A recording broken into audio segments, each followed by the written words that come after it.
আমার প্রিয় ছাত্রছাত্রী, আজ আমি তোমাদের কাছে উপস্থিত হয়েছি সপ্তম শ্রেণীর পরিবেশ ও বিজ্ঞানের জাস্ট কয়েকটা শর্ট কোশ্চেন এবং তার উত্তর নিয়ে এবং তার সঙ্গে ইম্পর্টেন্ট কিছু ব্রড কোশ্চেন নিয়ে। কথা বেশি বলছি না, চলো শুরু করছি। সপ্তম শ্রেণীর পরিবেশ ও বিজ্ঞানের দ্বিতীয় ইউনিট টেস্টের বেশ কিছু গুরুত্বপূর্ণ প্রশ্ন এবং তার উত্তর। চলো দেখেন, তোমাদের কাছে এক এক করে প্রশ্ন এবং উত্তরগুলো বলে দিয়েছি, তোমরা চটচট করে শোনাও এবং খাতায় নোট ডাউন করে নাও। একটি সপ্রভ বস্তুর নাম লেখো, উত্তর অবশ্যই সূর্য বা জোনাকি হবে। একটি অপ্রভ বস্তুর নাম লেখো, তোমরা লিখবে চাঁদ। আলোক রশ্মির আপাতন কোণ 60 ডিগ্রি হলে প্রতিফলন কোণের মান কত হবে? তারপর একটি জীবাশ্ম জ্বালানির নাম লেখো।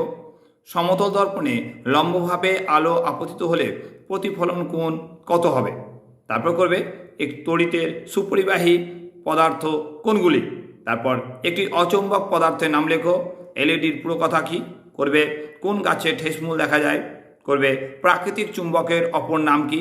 তারপর ফুলের কোন অংশ ফলে পরিণত হয়? পরিবেশ বান্ধব একটি শক্তির নাম লেখো। করবে বর্ণালীতে কয়টি রং থাকে? তারপর করবে এটিএম এর পুরো কথা কি? মূলের ডগায় টুপির মতো অংশকে কি বলে?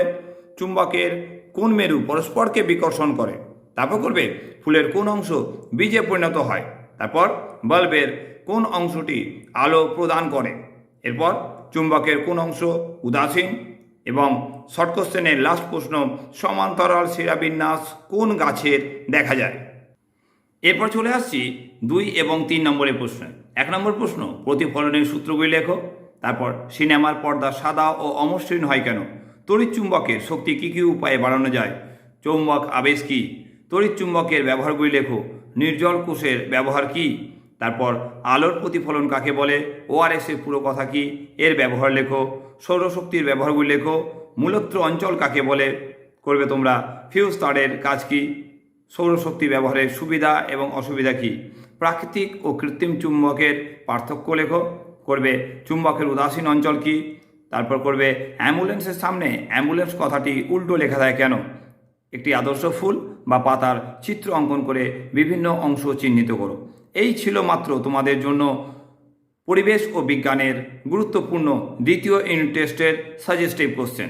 এগুলোকে ভালোভাবে অবশ্যই প্রস্তুত করে নাও এবং বলবো অবশ্যই আমার এই ভিডিওটাকে অবশ্যই একটা ছোট্ট করে লাইক দেবে এবং পারলে অবশ্যই সাবস্ক্রাইব করে রাখবে এবং বন্ধু বান্ধবের মাঝে অবশ্যই শেয়ার করবে।